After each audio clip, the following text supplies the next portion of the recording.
ne gidi so ama no pede ne yesua AC ye ka se tiko a den momo doctor my inchire no meti so kan bribi say unexplained wheezing sounds otinga say okoko no mo ne ade tiko no eben sa tiko no say I say bribi ehini o minimu na papa no an friend kotriko no ana kotriko tiko en ganganze oni anum di na emimuti wadi aduane wamre na kase pa tatroma kontoma kase pa na asiwo ama za uzi uni anum yeyo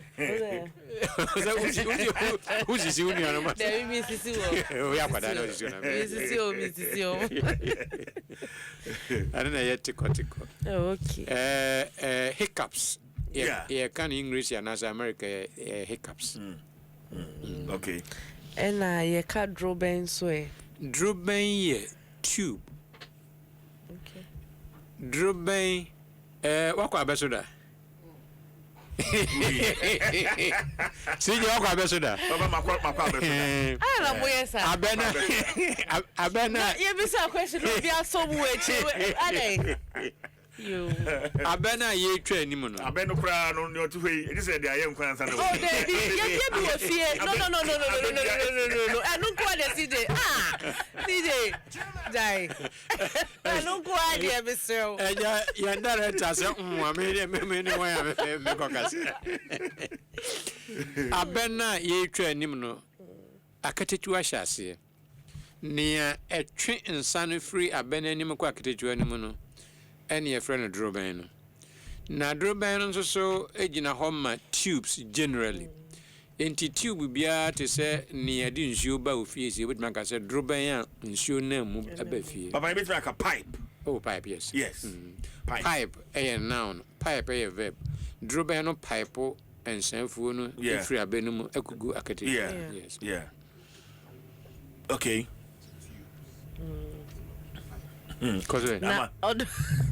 odoto odoto osita brobi sa odoto kwaye mu enkankan baby a rains no eta ye kase pa no obahwe na nnua kase bebre ye wo kwaye no mu na nnua no honhoma eni enwura no timi ye dense etimi piso sama ohwekura unhu you are not able to see through sa enwura ne homa bebre wo nnua kase ho ne ade no na ye odoto no kwasem nie okwa Asante regional baby akwaya na no odin pa na whole district baako mention baako ne din odotobri okay na chese odoto green and fresh almost dark odoto British odotobri Obanim so odotobri yakan so na minim say free the word odoto no odoto so tabri na machawade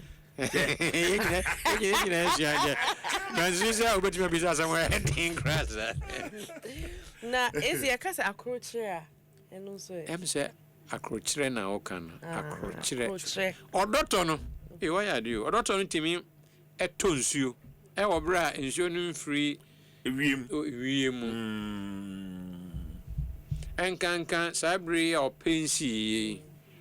obati na oti bi wo hia ya yeti no and me penya mo ye no zem na me ba no me wo fa me ko me na ya me kama no se na me dade me bi da bi anya sa akrochire no ye ensuo anase bosu bi a eto intermittently eto kakra na asa ni atino kakra be se sima be se num na san ja na kroba ko se ni edi kan se odotobri e mention kroba ko Asante region ni din de akrochire English ni ba no be na akrokari College of Education kasi pa wo na kwaye na no ye dia kopem se bosu eto e wo ponum no ɛno nso ne yɛhwɛ de to kuro ne din ɛne galamsey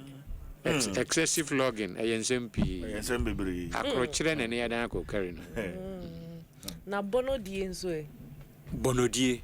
yɛka sɛ obi ɛkɔdi bɔno a na watu bata ɛkɔ akɔdi paa ɛne akɔakɔkyerɛ Europe kane no na ɛkyerɛ Takoradi na ɛkyerɛ Cape Coast na ɛkyerɛ Nkran wɔn middle belt no bɛyɛ so mekɔ mpoano akɔdi bɔno kakra mekɔbɔ bra mekɔdi paa kɔpɛ sika ɛde aba fie bonodie yɛ sɛ ɔgbakɔdi paa okay why are you mum paa on sɛ no mu yɛ duro na akorɔkyerɛ no deɛ menkae sɛ wɔhoro bi da sɛdeɛ yɛka no die Adom 6.3 FM